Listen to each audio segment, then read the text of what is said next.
that then means it's no longer from a property tax perspective. It becomes a church, and church because it's a church, not so much because of the zoning, but because it is a church, it would be tax exempt for property tax. I do not know right off the top of my head what the current is. It can't be much, quite honestly, because it's not in use. The building itself is in pretty bad shape.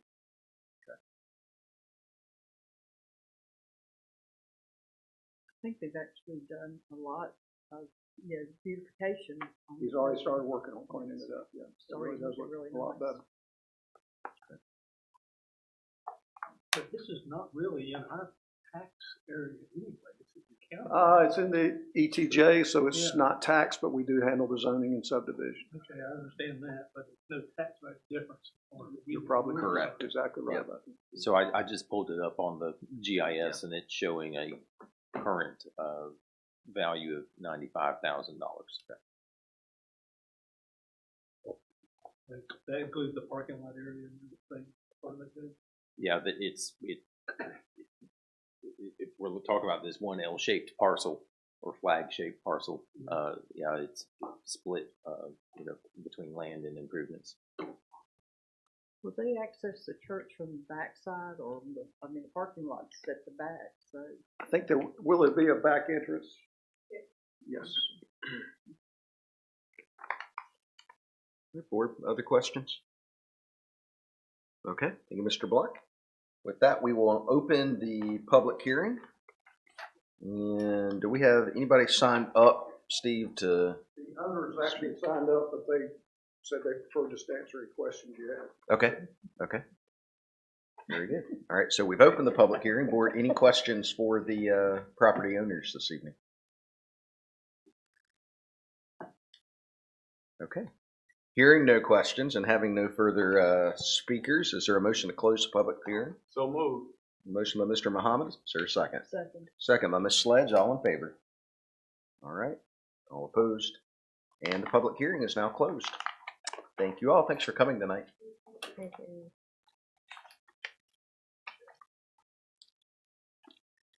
All right. We will move on. The next item is to designate our voting delegate for the North Carolina League of Municipalities Nominating Committee. So we have a proposed slate of officers from that nominating committee, and we have to designate one delegate from our board to vote online for the proposed slate of officers. We typically do this every year. And with that being the case, do we have someone that is interested in doing that? Want to do it? I'd like to nominate Alderman Muhammad. Okay. I'm sorry, Mayor Muhammad. All right, there's a nomination on the floor. Are there any others? Hearing none. We what's that? Don't look at me. He's looking at Steve. Take it away, Mayor Pro Tem. All right. Well, there's a nomination, and so we will take that nomination. Do you want to make that in the form of a motion? I move to Designate Mayor Pro Tem Rashid Muhammad as the voting delegate for the North Carolina League of Municipalities. Very good job. Is there a second to that? Second. All right. There is a motion by Ms. Sledge, a second by Ms. Moody, and a third by Ms. Stanley. All in favor? All right. All opposed? That is approved. He did sheepishly raise his hand. Yeah, I saw that. Congratulations. Peter, will Anna get details to Rashid on how to log in to do that? Yes, we can, Anna. Hi, Anna. Okay. Yes. So, Rashid, you should end up getting an email from the league with instructions once I have submitted your information. By the 13th, you should get that information from them. Yes, ma'am. And I believe they have published on their website the slate. Yep. With who's been nominated. Okay. All right, very good. We will now move to review of our agenda for next Tuesday for our regular meeting. I need a volunteer for the invocation. I'll do the invitation. That's how that works. She nominates you, and then Yeah, Vice that's versa. I'll do it. I will do it. quid pro quo. All right, thank you, Ms. Sledge. All right, we will have an opportunity for additions or deletions to the agenda on Tuesday, but of course we'll set the agenda this evening. Do we have any recognitions that need to be made this month?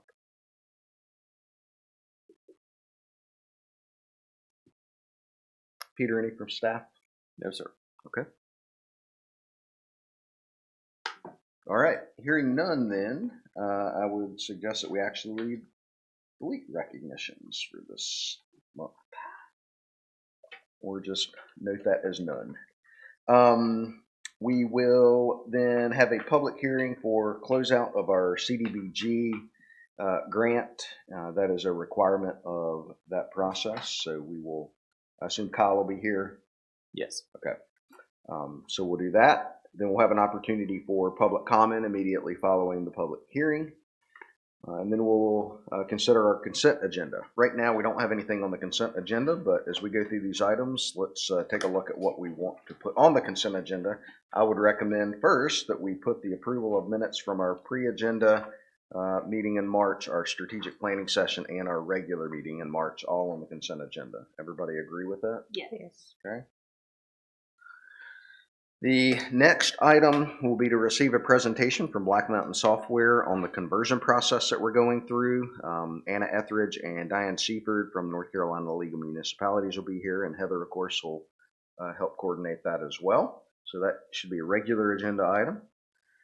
The next would be to consider authorizing the town manager to negotiate and execute the contract for the cell phone tower to be located at Sowers Ferry Road at the Public Works site. I'd recommend keeping that as a regular agenda item as well. Everybody good with that? Yes. Okay. The next item, also recommend a regular agenda item, and that would be to consider approving the fiscal year 26 audit contract with Strickland Hardy PLLC. That is the firm that completed our audit for fiscal year 25, but I'm sure Heather will want to give an update on the contract and everything for this upcoming year. Okay. The next item would be to consider adopting ordinance 26-02 to amend the town's official zoning map to rezone the parcel that we specifically talked about today with our hearing at 2035 US Highway 29 from the IND to the CIB zoning classification. What's the board's well, that'll need to be a regular agenda because we'll have to approve a statement of reasonableness and consistency. So, next item will be to consider ratifying some clerical corrections for Budget Ordinance Amendment 25-11.012, and that's for the library HVAC.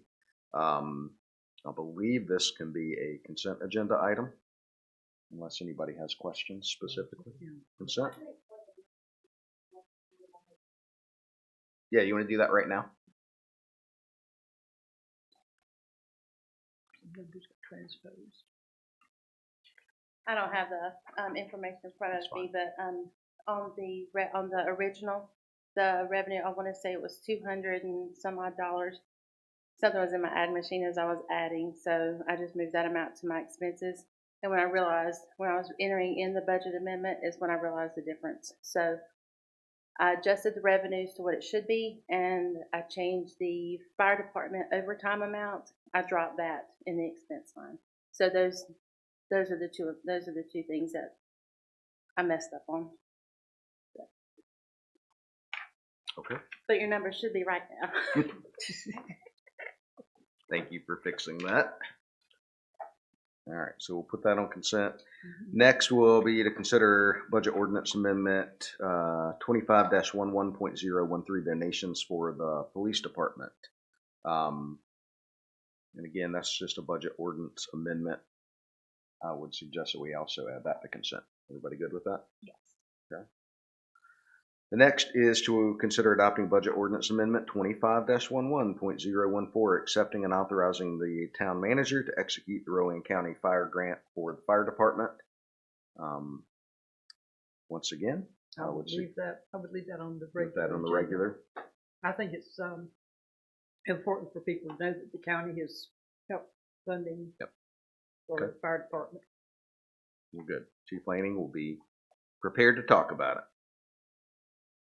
All right, and then the next, just consider adopting Resolution 26-02, requesting reinstatement of passenger rail stops in Salisbury. Again, this was the presentation we had last month from the gentleman talking about the push to add the stops that were taken away from the Salisbury Depot, adding those back. Once again, the resolution is just a formal show of support that we do want those stops back. I'd suggest that that be added to the consent agenda. Everybody good with that? Yes. Okay. And then we'll have our departmental reports, town manager report, requesting comments from the mayor and board. An executive session is needed. And that will be our agenda for Tuesday. Anything specific that you have for department heads or the town manager regarding their reports or anything, any additional information that you need ahead of Tuesday? I would like Mr. Blunt to kind of go over how these commercial lots that we've undertaken, how they're developing as far as they go. I know some movement on some of that. Can you enlighten us on that next Tuesday night? Or the truck stop and the Finishing company site, and just kind of Yeah, current status of I think we development all need to know projects. about that. I think he's asking for a presentation. That's what it sounds like. And Mayor, I wanted to point out, Chief Isle is here tonight. He will not be able to be here on Tuesday. Lieutenant Leonard will be. If you'd like for him to give his update tonight, he can, or Lieutenant Leonard can do it on Tuesday. What's the pleasure of the board? Lieutenant Leonard does not usually like to have to speak if possible, so I'd say we give the chief his opportunity this evening if we can. If I remember correctly from the last coverage, he was like, no. All right, he's on the hot seat. Unless you were trying to push him into some professional growth moments. I mean, I don't know, but Certain people don't like talking in public. I don't have much of a problem with that. Yeah. So No problem. I can't promise I always say the right thing, but I'll There's say always something. the chance to just have both have this tonight and have them do it anyway on Tuesday. That's right. You could just put him in a hot seat, ask him some really outlandish questions, Okay. and make him squirm a little bit. All right. Well, good evening. I hope each one of you are doing well tonight. I presented or provided you the standard code enforcement monthly report.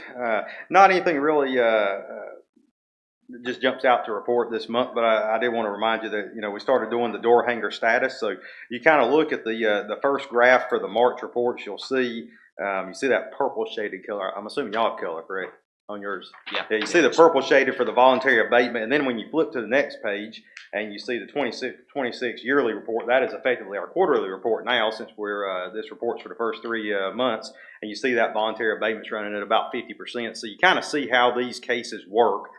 This is a real good example of it. The first time I ever really just thought about presenting it this way. You see where in 3 months your voluntary abatements continue growing up, and then naturally we hope to be at that magical 80 or 85% that we typically run throughout the year. So again, door hanger status is that extra orange block that we've added on there. So if you have any questions about this month's code report, I certainly will try to answer those for you. Board, any questions? What about the horse in the lot? Well, that one's in the process. So yeah, officially, from what I understand of that, and I don't have that actual code report in front of me, but it is a violation of our town's ordinance. I mean, it's done well. Nice fence put up. I believe it was a therapy animal. But officially, you have to have, I believe it's 2 acres. That's correct, 2 acres. Yep. And I want to say that parcel is about 1.27, I believe. So officially, it is a violation. I even believe Preston is working with the owner on correcting that. So they'll be able to keep the animal, or? But potentially relocate it. There's a potential to relocate it to another house in the area that has land and a barn. There's the potential she could appeal my decision, or Preston's decision, whoever actually makes the final decision. She could ask for a variance from the ordinance, although it would be a stretch to approve something like that. It might be approved. Or she could remove the animal. So it's up to her. Preston's working with her to give her a little time to work through those options instead of starting the finding process immediately. So we're trying to help her out as much as we can. Steve, Any other questions? Steve is a book of knowledge on this. I unfortunately been stuck in Superior Court, so I know Steve was more aware of this case than I was, although I did hear about it. So, all righty, well, moving on to the police department report. Again, it's that standard single page or 2-page, I believe, in your packet report. We had 2,469 events for the month of March, so that is trending about where we expect it to. And again, you'll see those numbers start creeping back up as new staff is brought on and as individuals that are in field training come out of field training. When they start running solo in a vehicle, obviously some of those park checks and business checks and the things that generate a lot of what I call standard numbers. We know they're going to generate X number of school checks and X number. So those numbers will creep back up, and I anticipate by summertime we'll be back around that 3,000 mark, which is typically where we would anticipate to run when we're back full staff. So. And the ACE team's not back at work yet, is that right? No, yeah, and I honestly don't know if we're going to bring it back at this point. There may have to be a little bit of a restructure. You know, it's down to one individual, and patrol is so short that the one ACE team car has been, I call it farmed out, but we send them out to help patrol, so they're helping cover some of those spots that we can ensure adequate coverage right now. So there's a little bit of talk between me and the lieutenant about maybe moving some staff around. And concentrating more on the ACE team aspect of everything through investigations and working some of the bigger cases. So, 4 years ago when we brought them in, we had people shooting guns in the middle of the streets, and, knock on wood, you never want to say that's been resolved, but that type of crime has significantly went down while we saw other crimes go up. So that's the good thing about having a couple employees that we have flexibility to move. Whenever we redid the budget this year, we kind of realigned everybody to where you go to an assignment rather than a position. So no longer are you taking somebody that is labeled in the town manual as this position and have to move them to something else. They're going to an assignment. So it gives us a little bit of flexibility to concentrate on what our kind of hot button issues are right now. So they will still be doing that type of work, maybe in a little bit of a different aspect, probably some plainclothes work, doing some detective work and some undercover work, watching some of these houses that we're getting complaints on. So again, same type of benefit, but you may see it a little bit different on the street though. Chief, you want to give an update, maybe you and Peter both, on the email we received relative to SRO officers and funding for the next school year? Well, be glad to share a little bit. There has been some conversation happening between Rowan County and various municipalities who have elementary schools within their town limits around the concept of funding elementary school SROs. The county apparently did a staffing study for their sheriff's office that included a recommendation that other surrounding counties have SROs in all elementary schools, and with the exception of North Rowan, that is not the case here. And so the county manager is interested in seeing their sheriff's office provide SROs in the elementary schools that are in the unincorporated areas. But they're also talking to the municipalities about doing the same with our police departments. Of course, here in Spencer, again, for the last 2 school years, we have had this covered through our partnership with Rowan Salisbury Schools. They have a few different pots of grant funding. And when the Knox Middle School closed for the reconstruction, the resources they had going towards that officer were directed towards us to add an SRO at North Rowan Elementary. Part of the reason for that being the flexibility to add coverage or flex up the coverage at the middle school if needed with the growing population there. So in the midst of of those early conversations, we've shared our perspective on that issue. I think one of the challenges that has been identified is our funding model for that historically has been pretty much a minimal amount of cost share when it comes to the SRO on an operational and staffing basis. Of course, we still have our costs even at 100% coverage when we're looking at buying vehicles and some of the other things that go into it. But just for your awareness, our high school SRO is covered by the school system at about 83%. Our share is about 16%.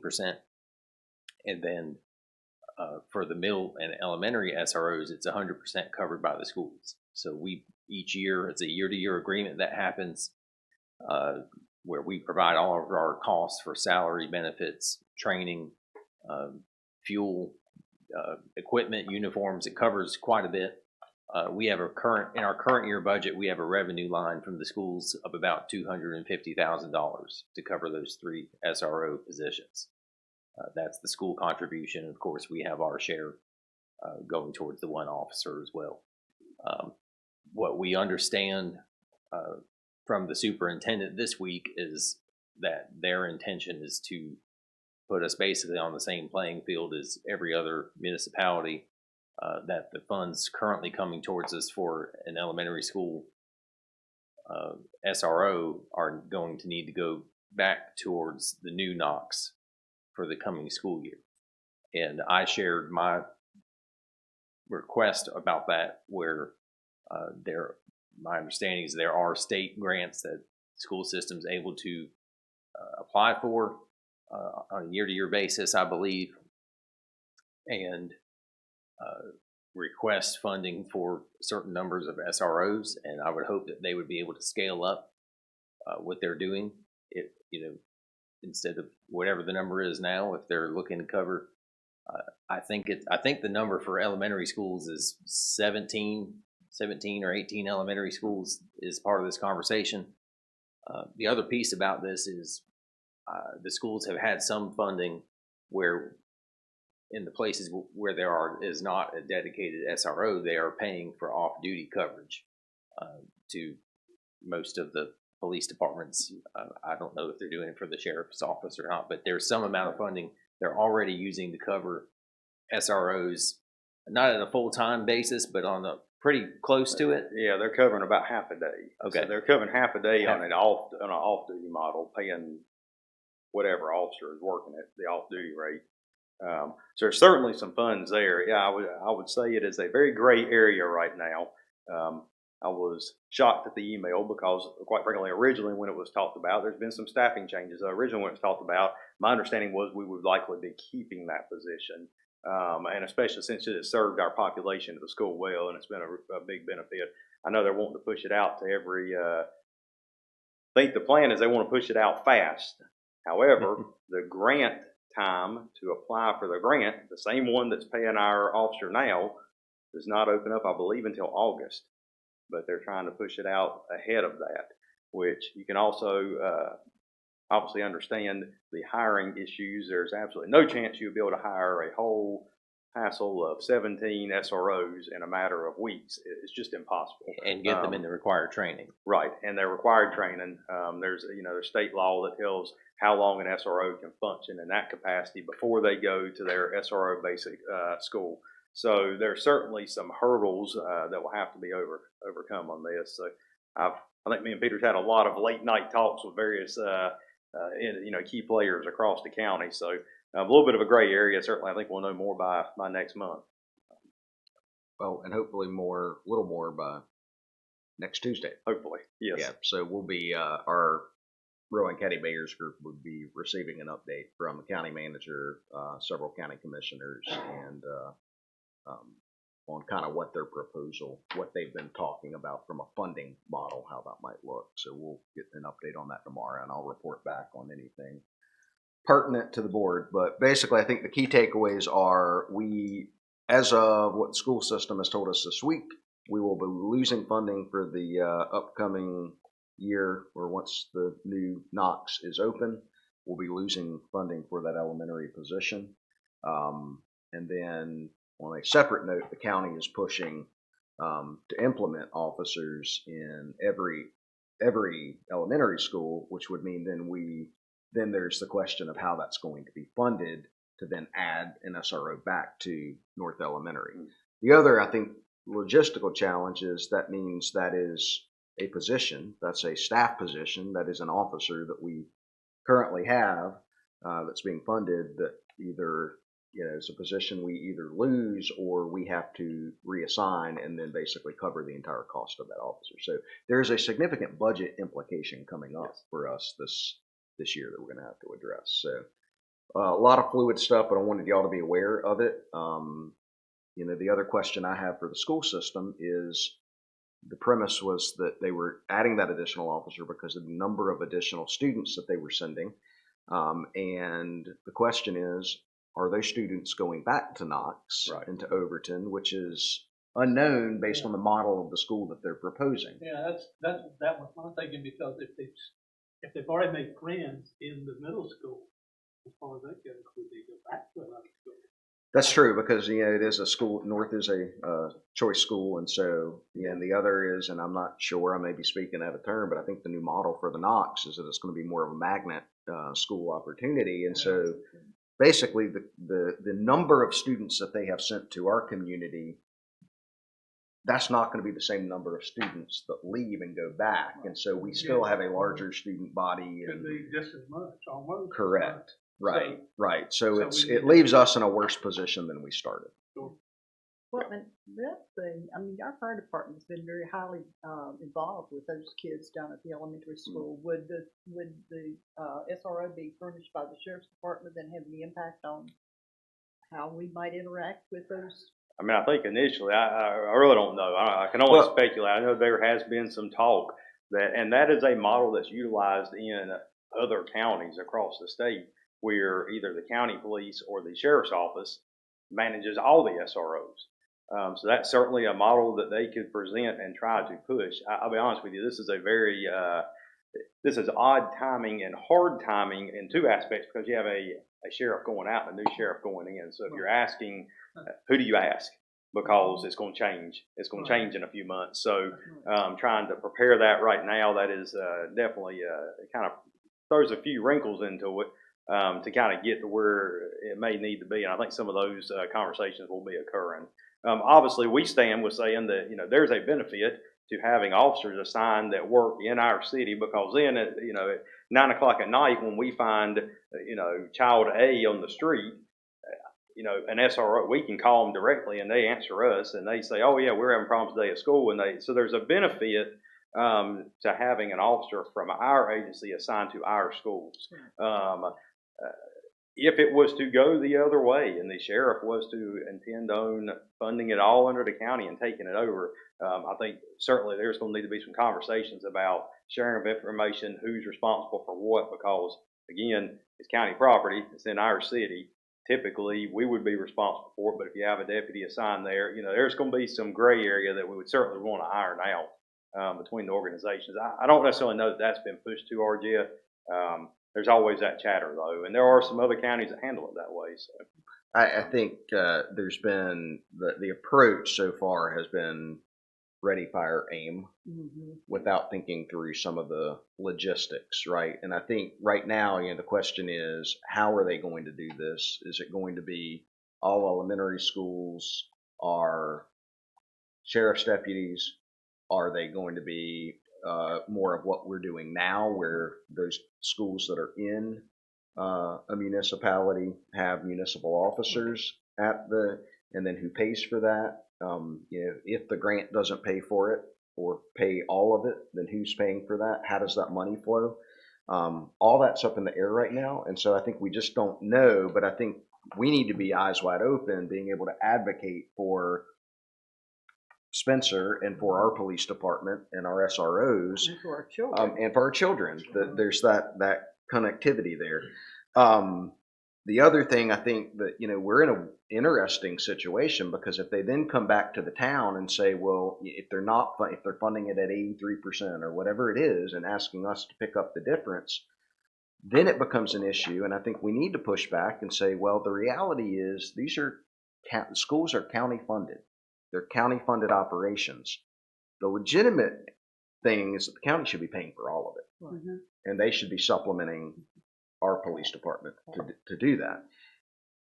But then that brings up the question, well, we'll just do it with the sheriff's department. The problem is sheriff's department's stretched very thin right now with the number of officers they have, right, and the vacancies they have. So I think all of that's part of the conversation that we've got to work through. But the other concern is for us, if they then put the bill back on us, the reality is, yes, the school is in Spencer, but we've got a neighboring community that's a partner of ours in East Spencer that sends just as many students, and we have students from the county coming into the the North schools here. So I think all of those are things that we've got to work through, and that's why my push is to let's slow this down and really think through, as opposed to making a decision that's going to be not one that's well thought out. Certainly, if I may Let me say point one out, other thing. Also, I think it's really important that we control our police officers in the schools, because that was the last episode we had in elementary school that followed, where I think you were on top of things. If you have two different departments, communications could really get screwed up, and this could really got a lot worse than what it is, what it's been as far as that goes. So that's another example of why I'd rather see us control the police officer or use our police officers if we can, if it's feasible as far as that goes. you know, that's what I was going to say. Just to remind everybody, I know we'll talk about it in budget session, but we do have a position froze right now. So obviously, if we had to start paying for that SRO position, we effectively would have to freeze another position on the road, which is going to put us at pretty detrimental level. Yeah. I don't necessarily know that's really an option at this point. That's going to pull our road staff down enough. I don't like people working by themselves, so I don't want to sacrifice that. So we've really been pushing for that 24-hour supervision model, and we've kind of got a light at the end of the tunnel. Me and Peter's already talked through a little bit of this. It may be able to be to that point, which is a big goal. So certainly that would put us in a position that would throw us likely more than one or 2 years behind. It would derail that whole option to get 24-hour supervision, I think. So something certainly to think about. And I'm worked obviously too hard over the last several years to Definitely. build that team back up and have that dual coverage to certainly. let that slip away. Okay. All righty. Thanks for the updates. Appreciate it. Thank you. All right. Board, that's all I have. Anything else this evening? Sorry to end it on a downer note. All right, very good. Well, with that, we are at the end of our agenda, and I'll take a motion to adjourn. So moved. Motion by Ms. Moody, second. Second by Mr. Muhammad, all in favor. All right, all opposed? We stand adjourned. Thank you. Steve.